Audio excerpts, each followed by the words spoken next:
Hello and welcome to the Part Filipino Podcast. My name is Leland Fox, your half Filipino host. Today's episode, I'm going to have to talk a little bit about LDS missionary service. Now hold on, this is not going to be in a preachy way, so stick around. Let me explain. Even though I'm half Filipino and my mom was raised in Manila, Philippines, I was raised in what I would consider to be a very normal American household in the Las Vegas area. Well, I guess I should say a very normal Mormon American household. Most of our community contacts were with the church, or not a lot of Filipinos. And so growing up, I didn't feel particularly connected to my Filipino roots. But I also kind of always thought in the back of my mind that maybe I would go to the Philippines on my mission. And since I was on my mission there in the Philippines, I would reconnect with the culture, maybe learn Tagalog and, get more acquainted with what it means to be Filipino.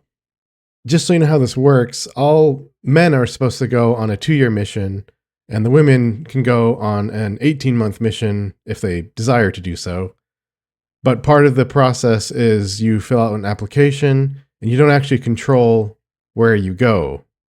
We are assigned a place, or in the church we call it called to serve in a particular place, and we sing a hymn, in fact, called I'll Go Where You Want Me to Go. The point being, we go wherever we're called to go. You don't choose it. However, I do recall at the time I was applying, you could put your preferences. You could say, for example, if you know a foreign language, you could say I know a foreign language, which I didn't. But if you wanted to learn a foreign language, you could say I'd like to learn a foreign language. And I remember you could put 3 places that you would like to go for them to consider. And I know I put, yes, I want to go foreign. I want to learn a foreign language. And my 3 places were all places in the Philippines. And I thought, surely they'll get the hint that I should be going to the Philippines. Well, the church responded to this and said, no, sir, and don't call me Shirley. They sent me to Seattle, Washington, English speaking, which was fine. It's actually where I live today. But my point is, I did not connect to my Filipino roots through my missionary service. In fact, I didn't really reconnect with my Filipino roots at all. Basically, I've just been busy trying to eke out a living and raise my family. Wasn't really thinking about connecting to the Philippines. But as my kids got older, I thought if we don't help them connect with the Philippines, then that whole part of our Filipino heritage and our history is going to end up being lost.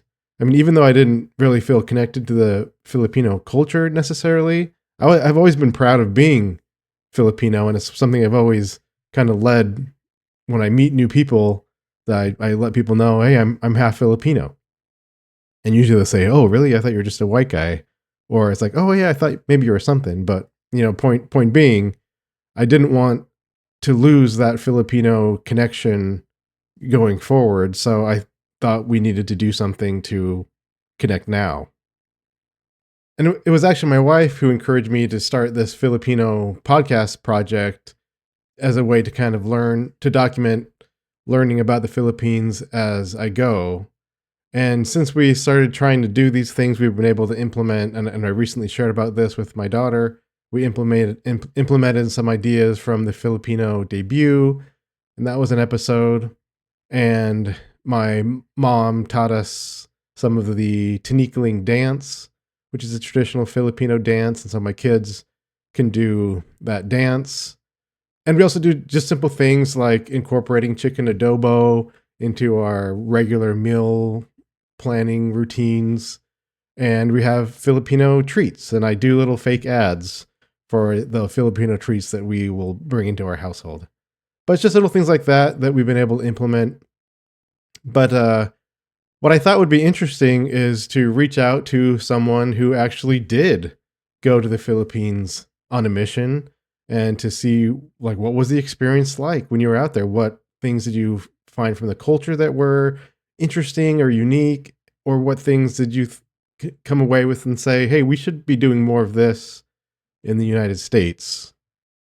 So I reached out to a friend of mine who I actually practiced law with for a little bit in Idaho Falls, Alan Johnston. And I will tell you that Alan is one of the most enthusiastic guys I know. He's engaged in his work, he's passionate about his hobbies and his interests, and he's also the guy that I know when if I think about someone who likes the Philippines, Alan is the first guy that comes to mind as someone who's just probably the number one fan of the Philippines that I've ever met. So, in this episode of the Filipino Podcast, I'm having a discussion with Alan about his experience as an LDS missionary for 2 years in and around Cebu. So, Alan will be sharing with you some of the things that he observed and learned about the Filipino culture when he arrived there in Cebu, and some of the lessons that he's learned and applied in his life since that time. So it's a real treat for me to be able to speak with Alan and hear his perspective on his time in the Philippines, and I hope it'll be a treat for you too. But you know what is always a real treat? It's Hanny. Hanny is a chocolatey peanutty candy brought to you from your friends at Annie Candy Manufacturing in the Philippines. It starts off crumbly but ends smooth. Try Hanny chocolate candies today. Welcome to the Part Filipino Podcast, the podcast for people who aren't quite sure if they actually count as Filipino. My name is Leland Fox, and I'm half Filipino. I hope you'll join me as I explore what it means to be part Filipino. Hey, sound off in the comments below if you think Chocolate and Hanny are different. I'd be curious to know what other people think. But here we go with my interview with Alan Johnston. Well, let me take you back in time then to when you were planning on a mission. Were you wanting to go foreign, or what was your what were you wanting to do? Yeah, I very much wanted to go foreign, and I basically assumed that I'd go foreign because I had two siblings that went before me. One went to Italy, one went to Brazil, and I don't know if you knew this, Leland, but my dad actually served in the Philippines. Oh no, I didn't know that. Yeah, so when he went, he left in 72, and at that time the whole country was one mission, and he just spoke English. He didn't learn any language, but I actually grew up hearing stories about the Philippines, and I knew a lot about the Philippines just from the way my dad would talk about it growing up. And so I basically assumed I was going to go somewhere foreign, and didn't think necessarily it would be the Philippines, but I was down for anything.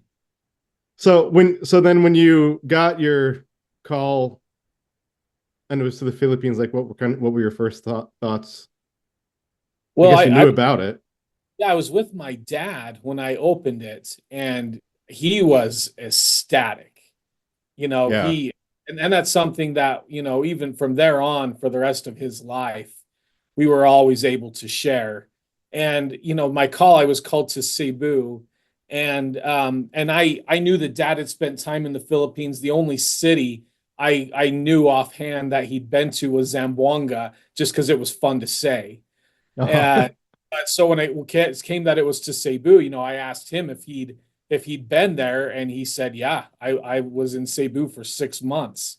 And so it was so amazing just to be able to have someone who, granted hadn't been to the Philippines for 25 years, but was absolutely ecstatic for me going. And so he and I were excited from the drop that, there's never any intimidation, trepidation, anything like that about going to the Philippines. It was all excitement from day one. What were your expectations as far as cultural acclimation, or I don't know if that's the right way to phrase that, but yeah, dad would always tell us just how friendly Filipinos were, but he always cautioned me that if you offend someone, though, you'll never be able to get them back as a friend. And Leland, you know me, I'm a big mouth. You should have met me in the late 90s. I mean, I had no control or filter. I was an incredibly hyper person. And so that worried me. I really worried that I would offend people just because I was a big personality. And so I felt like I needed to temper that significantly. But yeah, my expectation was that it was going to be hot. and I was going to be surrounded by people who were happy to have me there and would treat me well. And that was accurate. I actually have to look up. I don't know where Cebu is in the Philippines geography. Yeah, it's right in the middle. And so, you've got Luzon in the top, the Visayas in the middle, and Mindanao in the bottom. And right in the middle of the Visayas is Cebu Island. It's a long, skinny island. And so our mission was Cebu Island, half of Negros, and then Bohol. And Wow. I got to spend 3 months, three really meaningful months in Bohol. But other than that, I was on Cebu Island the whole rest of the time. Uh-huh. Yeah, my mom grew up in Manila. That's our So, man, I mean, I love the Philippines. That city is tough, man. Oh yeah. my gosh. In what way? So I think I've been back to the Philippines like three times in the last 5 or 6 years. Uh-huh. And I take my kids with me. Like in 2018, I took my oldest son Ryan when he was 13. It was just him and I. And I've been back with my daughter too, and then one other time with a friend. And Manila's got some really cool stuff. It is just so hard to get around in that town. And I just Oh, think like there's just so many people. It's just a lot. It's so hard to get around. And so I went in 2019 to the Philippines with my favorite companion, Elder Hancock. And we went to Manila because U2 went to Manila. And I just thought, how cool would that be to see U2, my favorite band, in my favorite country, the right. Philippines? Right. And the venue where they played was about 20 kilometers from our hotel. It literally took over 4 hours to get there. And that's just Gee. what the traffic was like. I mean, it's a lot. Hmm. But there's other cool things in Manila, like the World War II memorial and cemetery for the Pacific Theater is in Manila, and that's a life-changing thing to see that everyone should see.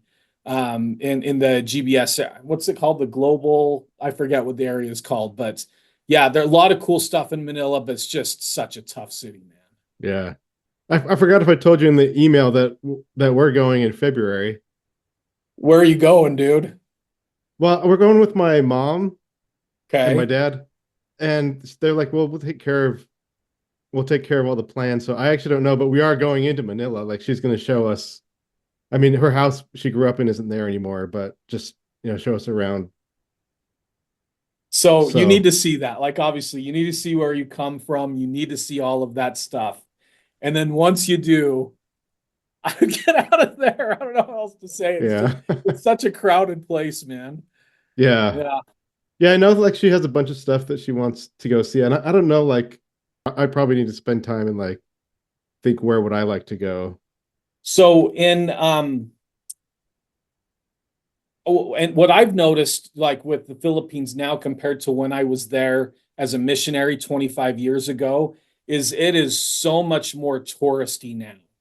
And I mean, I remember being a missionary and just thinking this place is incredible. I mean, a million beaches everywhere that are incredible. Just absolutely wonderful landscape and people that are happy to have you there and they're loving and generous and wonderful. And just thinking like, I can't believe people don't come here for vacation.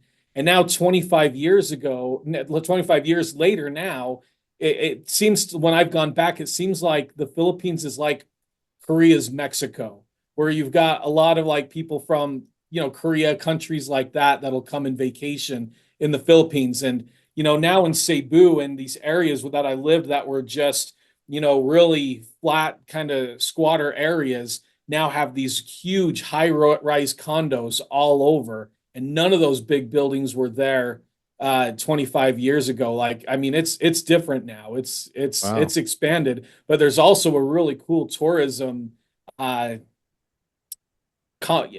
system there that you can really see some really cool stuff.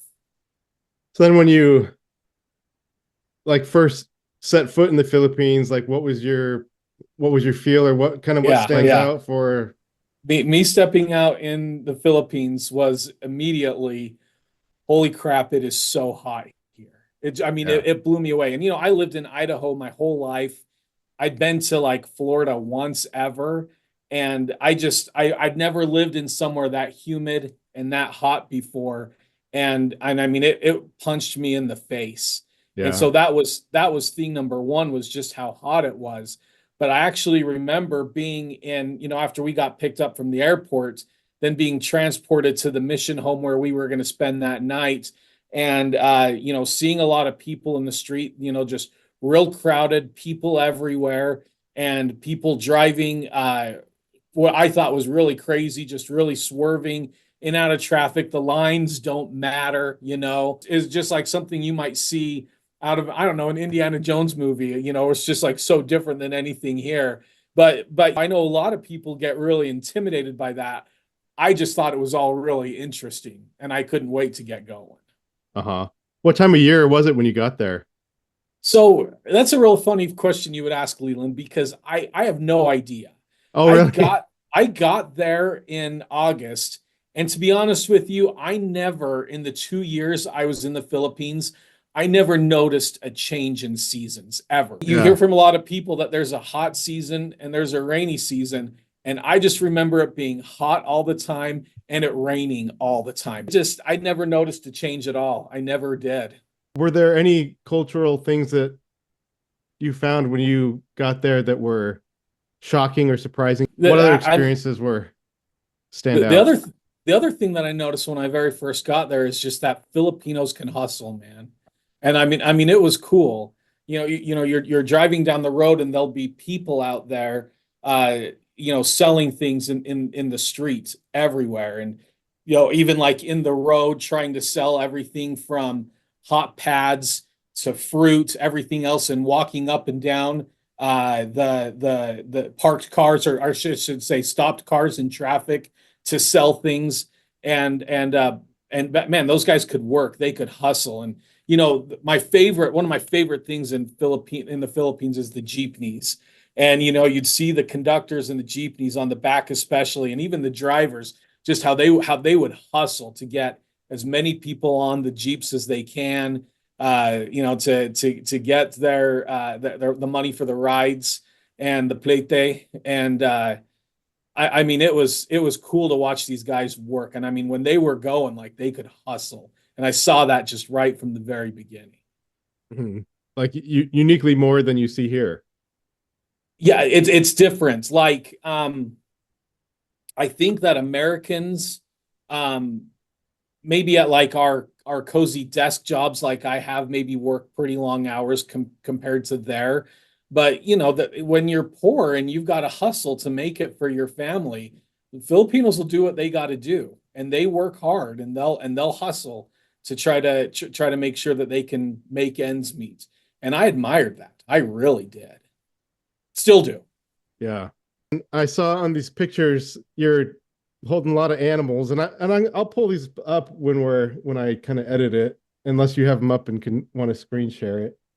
Well, yeah, I've got them up as well, and yeah, go ahead. Yeah, I was gonna ask you about the what was going on with the pig and the chickens and the dog. Yeah, so first of all, the dog. I mean, dude, the dogs there are so gross. They just It looks are, pretty and they're gross. Yeah. yeah. But I mean, that's just an example. I mean, that's a pretty bad example. That's pretty extreme. But there's dogs on the street, and they're annoying as all get out, and you would never want to touch them because they can look like that. But yeah, I think I pet a dog once the whole time I was in the Philippines, and just because most of them just, I mean, they were street animals and covered in disease, and it was obvious. Yeah, the dogs were something else, man. Would they come approach you, or are they? Yeah, they could sometimes, and every once in a while they'd be aggressive. But what's funny is all you have to do is crouch down and pretend like you're picking up a rock, and the dogs will run away because Oh, they've had rocks thrown at them their whole lives, and they know what's coming. yeah. So the pig. So so this is in Bohol, my third area, and there was a member who had a little pig farm, and they would slaughter two pigs every week and take it to market to sell. And one Saturday morning, they invite us to go and help them, and we helped them with, to butcher these pigs. And they went from running around in a pen to a pork chop in my stomach within 1 hour. It was the Oh best wow. meat I've ever had in my life. It Yeah. was so good. But Uh, yeah, he cut off the head, and I'm not really wearing the head in that I was picture. gonna ask. Yeah. Yeah, It's like, is I'm this holding it something up they in do front of my or head. yeah, Yeah, okay. it's held up in front of my head, and bad cameras from the late '90s just made for good optics. Right. That's funny. I was wondering if you're making the lechon. I don't know if that's what they call the pig, like the whole Yeah, thing, or if that's just what you call pork.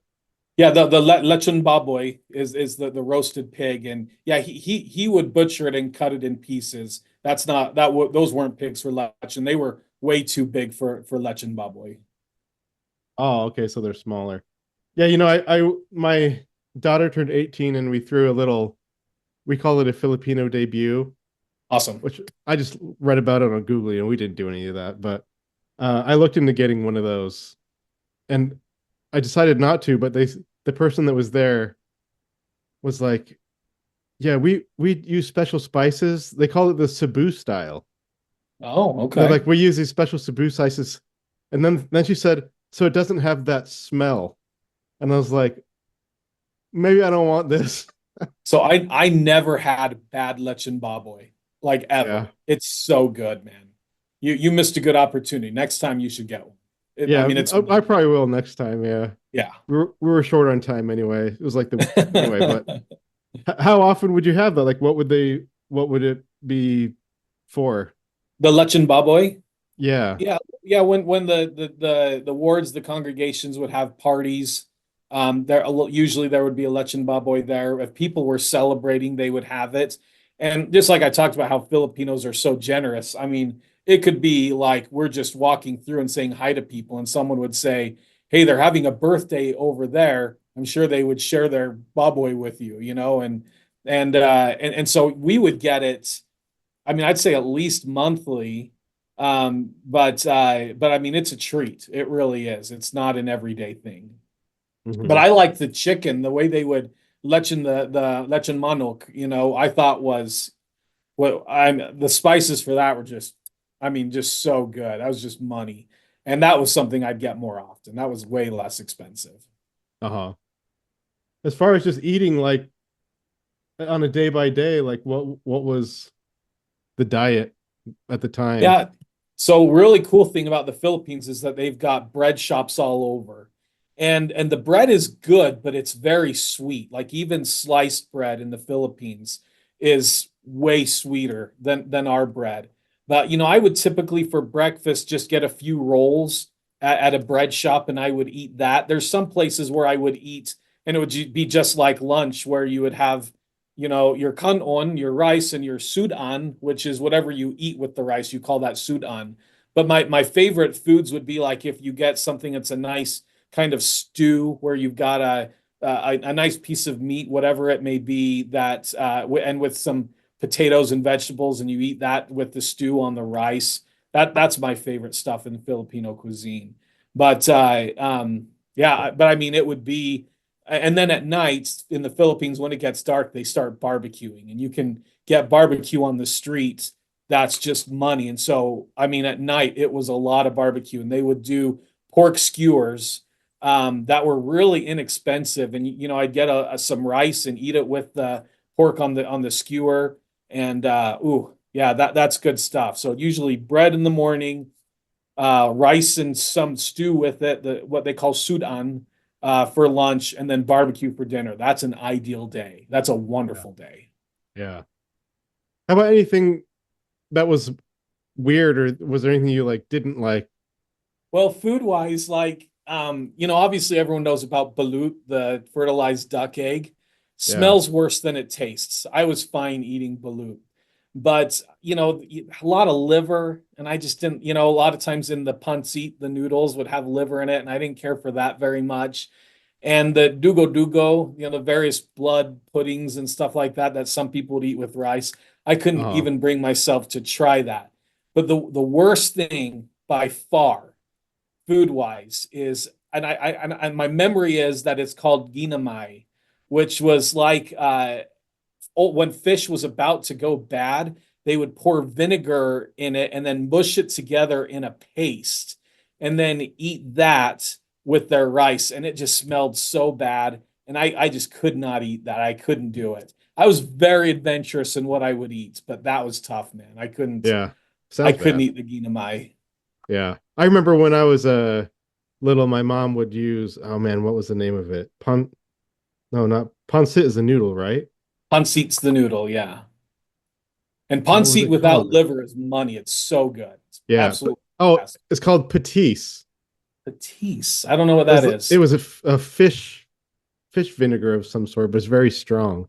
Okay. Fish And oil, there but were, usually your food you'd eat, you'd have your rice and you'd have a little side dish with, usually some soy sauce, some vinegar. Usually, I recall just being normal white vinegar, and then they would crunch up a few chilies, really small chili peppers in there, and you'd eat that with your rice and your sudan. And I love that. That was awesome.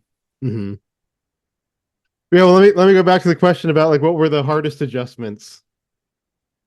Well, the heat obviously was just I mean so hard, me being an Idaho kid. I remember we'd be in people's houses to teach them, and I remember, we'd sit on their couches, which would be a lot lower, so my knees would be pretty high, and I'd lean forward and have my arms on my knees, and I'd have like just these huge sweat piles on my thighs from the sweat coming off of my arms onto my pants, and like people would see that I was clearly very hot, and the Filipinos were so kind, and sometimes they would, use their pipe and fan me, or if they had a fan, they would point it right at me and I'd just be sweating like crazy for the first 3 months. That was my life, and that was such a big adjustment to the heat. But then by the time I'd been there a good, 6 months or so, I got to the point where, I could go jogging in the heat, and it was hard, but you learn, your body adjusts. But boy, it's something else when you're new to it. The heat was Uh-huh. very. All right, now I'm just kind of going through your pictures again. I see one. Looks like you're at Jollibee. Is that the one where I'm with the little girl? Yeah. So that's Diary Purisima. And I love this little girl so much. She is my little Filipino sister. And she lived in Toledo, which was that kind of poor area with the closed mine that I told you about earlier. And they didn't have a Jollibee in Toledo. And after I got transferred out of Toledo, everyone, the missionaries that replaced me knew that Diary and I were close. And so one time there was a transfer, and they totally brought Diary to the city so that she and Ah. I could hang out on P Day, and I could take her around Cebu City. And as I recall, that was her first time ever eating a Jollibee. But obviously, she'd seen commercials for Jollibee her whole life, and that's like, the McDonald's of the Philippines. Like, can you imagine a 9-year-old kid in the United States who's never been to McDonald's? I mean, that's what it was like. So this was Diary and I at Jollibee, and it was awesome. It was, Yeah. and one time when I went back, she and I tried to recreate that photo, but we did a terrible job. We need to try again. But yeah, Diary is one of the greatest people you will ever meet. She grew up in a family that didn't have a lot of money, and she worked hard, and she got a master's degree in teaching. She's a second grade teacher now, has Oh wow. beautiful children. The whole Purisima family are some of the most wonderful people I've ever met in my life. And Diary, in a lot of ways, to me, just epitomizes that country. I love everything about her. Uh-huh. And the first time I ate Jollibee, I threw up. Really? Yeah, I got a hamburger and I threw it up. It just felt, the meat was kind of slimy to me. But I got to the point where, yeah, you'd want Jollibee. Jollibee is the best. And so, especially the Jollibee breakfast is really good too. But I just wasn't used to it. Yeah. I'm going down these pictures again. I just got to ask you about a couple more of them. Yeah. The one you're by a statue. Yeah, that's Lapu Lapu. Do Oh, you know who okay. Lapu Lapu is? I've only heard the name. Yeah, so Lapu Lapu is is understood to be the chief in Cebu, and he killed Magellan, or at least his people did. And so Oh, okay. it's kind of interesting because Lapu-Lapu is a national hero because he represents the Filipinos fighting the Westerners, and he totally killed Magellan. And then Magellan is totally a national hero too because he brought Catholicism to the Philippines. And so it's a Ah, really weird dichotomy there, but we always thought Lapu-Lapu was pretty awesome. And that statue is in front of the regional capital in Cebu. And yeah, we thought he was the man. yeah. Yeah. I knew that the Filipinos killed Magellan, and I've been meaning to learn more about that, but yeah, okay. And I've heard the name Lapu Lapu, but yeah. So yeah, making some links there. And that's in Cebu. That was on Mactan Island, right next to Cebu, where that happened. Okay. Now I see you're here with Carabao. Yeah, my attempt to plow a field with a carabao. What do they plant? What do they plant there? Oh, always rice. I never saw anything Oh, else it's get rice. Okay. there. I That know they makes sense. grow other things. I just never saw it. Yeah. Okay, then I got to ask you about the one of the guy that's dressed up as Jesus. Is that for Yeah. something? Yeah, dude, I totally saw that guy right there get crucified, literally. It's in Really? Car Cebu every Holy Week on Black Friday. They'd find a guy. Rumor has it this guy did it numerous times, but as part of the festivities, they have a cross and they put him up on it, and they literally drive nails through his hands and feet and keep him up there for a little while and slash his side. And it was bananas. It was Oh my absolutely gosh. crazy. And he does it more than once. Yeah, rumor has it that that year that his name was Gilbert. I don't know if that's true. And rumor had it that that was his 13th time doing it. And they had like a donation box that was being passed around in the town square where they did it. And like there's like thousands and thousands of people in this little Car Cebu town square. And people would put in money to donations to the guy who was willing to allow himself be crucified. But yeah, it was banana. I don't have like I've got pictures of it, but they're terrible. You can't really tell what's going on. But Leland, it was bananas. It was crazy. And what was this for? This was just something they did during Holy Week, and Oh, okay. like during Holy Week, especially on Black Friday, or it's called Good Friday, right? Yeah, on Good Friday, Filipinos would just like take wood and make makeshift crosses, and the kids will just carry them around with them through the day, and you see that a lot. But in Car they take it up a notch, and they totally crucify a dude. Wow. Is that Wow. normal? Is that like just this place is only I've heard that it's done in other places, but yeah, it was well known that it happened in Car. wow. Gee, Yeah, that's dedication. yeah, yeah. I'd be like hard pass. Hard pass. I agree. Okay, then I mean you can tell me about any of the pictures you want, but I do have a question about this where you're at some sort of memorial, it looks like. Yeah, that's the American Cemetery in Manila. So Oh, okay. you see those big pillars. If you can look real closely, there's names on them. Yeah, And those are the names of all the soldiers, Filipino and American together, that died in the Pacific Theater. And you can see these columns, they're huge, and they've got names on both sides. And you see how it kind of goes in an angle. Those yeah. pillars go all the way around in a circle. And that's how Jeez. many names are listed there. And then that memorial is surrounded by a field of white crosses like there would be in Arlington. It's Hmm. an absolutely amazing place, and no, hardly anyone knows about it. And I thought it was the most patriotic thing I've ever seen in my life. It was awesome. Yeah. Wow. Yeah, something else I learned just I mean most of the stuff I'm learning just recently because I'm just barely getting into it. But yeah, I learned that right after Pearl Harbor is when the Japanese started the invasion of the Philippines. Yeah, right away. That's right. And I don't. It's not so much like it now, I don't think. But even in the '90s, when I was a missionary, older Filipinos still hated Japanese. They Oh did. yeah. And I mean, you get it, right? But I mean, that was very much a popular sentiment, was Yeah. hatred for the Japanese there. Yeah, in fact, yeah, my step grandfather was talking about. I got one of he wrote a book and he talks about how he hated the Japanese and What's kind of his how he. book? Oh, it's called Amusing Thoughts of Ben Locke. Ruben Lockenyenta was his name. He's you can sense he's got some frustrations about things that happened in the Philippines, frustrations obviously about the Japanese. But yeah, he has a section where he talks about his anger towards the Japanese.